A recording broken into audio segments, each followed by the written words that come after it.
September 5, we tell the true story of the tragic events of that day in '72 in Munich, told from a very specific perspective. It's the story of a television crew, sports television crew of ABC Sports that had to make the switch from sports to news on that day. I was immediately intrigued by this concept for two reasons. One is from a filmmaker's point of view. I thought I found the challenge interesting to tell a story that more or less takes place in one room, in the studio, with the monitors being the only window to the outside world, to what's happening actually really close to them.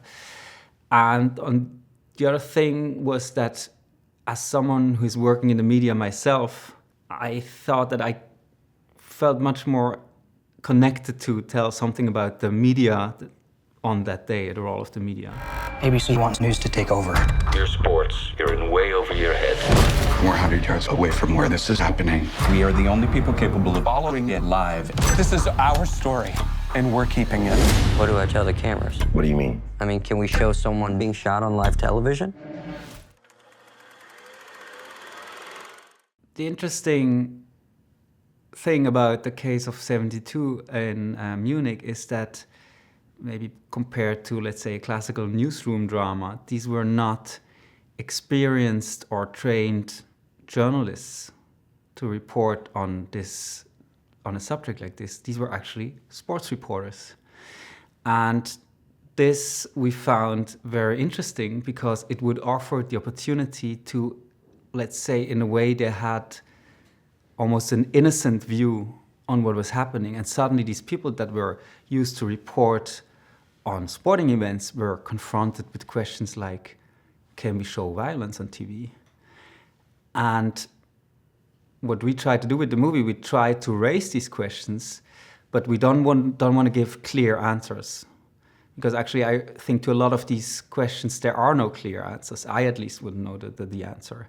So what we wanted to do is we wanted to make a movie about the complexity, but also the importance of reporting on a crisis situation, told in this case from a very specific point of view, from a bunch of sports TV people that suddenly had to make the switch from sports to news. First of all, we have Jeffrey Mason, who is the character played by John Magaro. And we based Jeffrey Mason on the real Jeffrey Mason being the main source for us, the eyewitness that we could talk to, who was there during this 22 hours of broadcasting on this tragic situation. Then we have his mentor, Marvin Bader, the character played by Ben Chaplin, who is, I would say, the heart and soul of the group, let's say the moral compass. And then we have Rune Arlich, played by Peter Sarsgaard, the head of ABC Sports, who very early on realized that this broadcast might change a lot of their careers. And then we have the character of Marianne Gebhardt, played by Leonie Benesch, and she's the translator of the group, at least at the starting point of the movie. And I think in the movie that is a lot about communication, about also communication between nations, also about miscommunication. A translator is a very important role.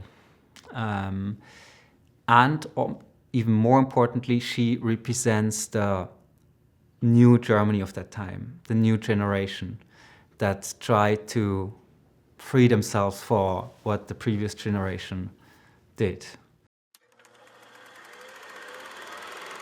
I wanted to have the studio as claustrophobic as possible because we saw it in these original plans, it was really tight.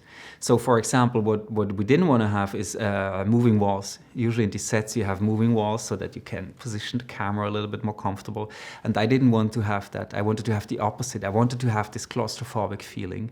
And the idea of the DP, Markus Förderer, and we discussed that we want to shoot it as if we ourselves would be a documentary crew or a broadcast team in that room, observing those people, observing the monitors. Sometimes I had really long takes that we just covered with the cameras.